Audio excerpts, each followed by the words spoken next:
রাজ্যের জনজাতিদের উন্নয়নে বহুমুখী কাজ অব্যাহত, মুখ্যমন্ত্রী। রাজ্যের জনজাতিদের উন্নয়নে বহুমুখী কাজকর্ম অব্যাহত রয়েছে বলে জানান মুখ্যমন্ত্রী ডাক্তার মানিক সাহা।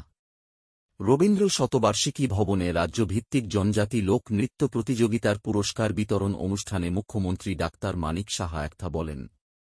তিনি আরও বলেন, রাজ্যে 2018 সালে আগে 4টি একলব্য স্কুল ছিল, আর 2018-23 মধ্যে কেন্দ্রীয় সরকারের মাধ্যমে রাজ্যে আরও 7টি নতুন একলব্য মডেল রেসিডেন্সিয়াল স্কুল স্থাপনের অনুমোদন দিয়েছে।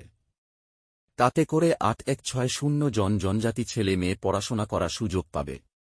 তিনি আরও বলেন, কেন্দ্রীয় সরকার রাজ্যের জনজাতিদের উন্নয়নে special economic development package for tribal development in Tripura under NLFT surrender প্রকল্পে 100 কোটি টাকার অনুমোদন দিয়েছে। বেকারদের কর্মসংস্থানের সুযোগ সৃষ্টি করতে রাজ্য সরকার 2021-22 সালে মুখ্যমন্ত্রী রাবার মিশন প্রকল্প চালু করা হয়।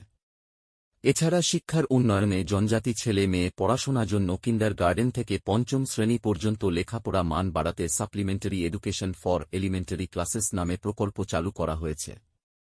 এর মধ্যে দিয়ে 413টি কোচিং সেন্টারের মাধ্যমে 10138 জনকে কোচিং দেয়া হয়।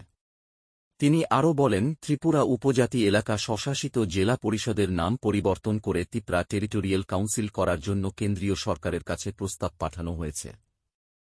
আসন সংখ্যা 28 থেকে বাড়িয়ে 50টি করারও প্রস্তাব পাঠানো হয়েছে। শিক্ষা, স্বাস্থ্য, যোগাযোগ সহ অন্যান্য বিষয় উন্নয়নে জনজাতি অধ্যুষিত 1-2টি ব্লকে এসপিরেশন ব্লক হিসাবে ঘোষণা করা হয়েছে। ব্লু রিয়াং শরণার্থীদের দীর্ঘদিনের সমস্যা সমাধান করা হয়েছে।